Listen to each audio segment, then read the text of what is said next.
Hi, everyone. Happy holidays. Hey, everybody, happy holidays. Happy holidays to you and yours.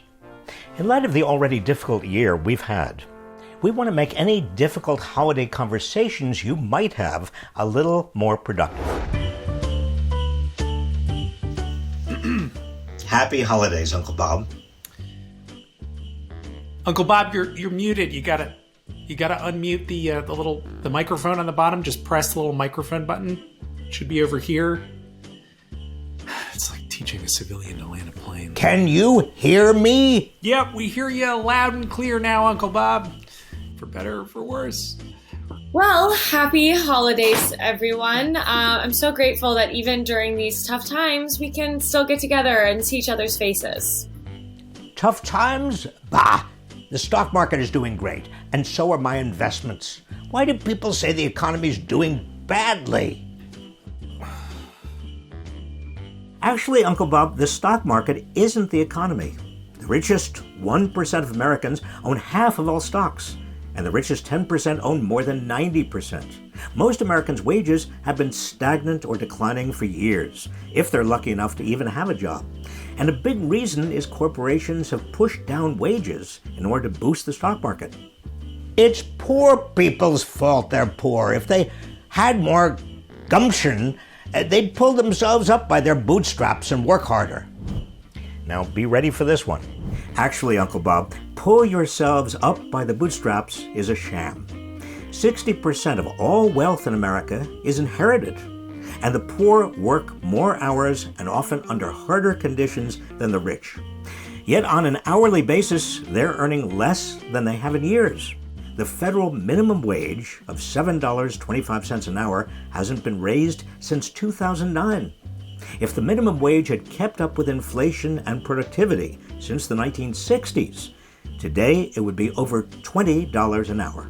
If people want to be paid more, they should get a college education.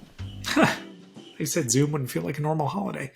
Easy to say, Uncle Bob, but the cost of going to college keeps rising faster than inflation, and student loan debt has soared.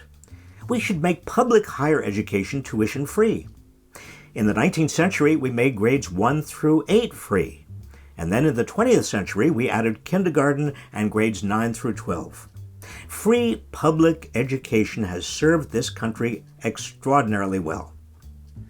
Just cut taxes on big corporations and the wealthy. They are the job creators. If their taxes are cut, they will create more and better jobs. Taxes. Now's your perfect opportunity to debunk some long-standing myths. Now, Uncle Bob, tax cuts on corporations and the wealthy haven't trickled down in the form of more and better jobs. Just look at the 2017 tax cut. Corporations have used the savings to buy back their shares of stock and give the stock market an artificial sugar high. The real problem is big government. Cut the size of government and we'll all be better off. Once they realize they don't want to defend greedy corporations, they might try to shift blame to the government instead. But deep down, even Uncle Bob knows that without public investment, he wouldn't be where he is today. Not true, Uncle Bob. The biggest federal programs that truly help people are Social Security and Medicare. And right now, you are dependent on both. Besides, we need the government to rebuild our crumbling infrastructure, invest in better schools for our kids and grandkids, and provide quality health care for everyone. It's my money. I should decide how to spend it, not the government. But Uncle Bob, you wouldn't have a penny if the government didn't build highways and bridges for you to get to work on, if it didn't educate you and your employees, and enforce the contracts you make in order to get paid. You know what you are? You're a radical lefty communist. When the name-calling starts, you have the upper hand. Time to bring it home. No, Uncle Bob, there is nothing radical about forming a society based on justice and dignity. You want to know what's radical?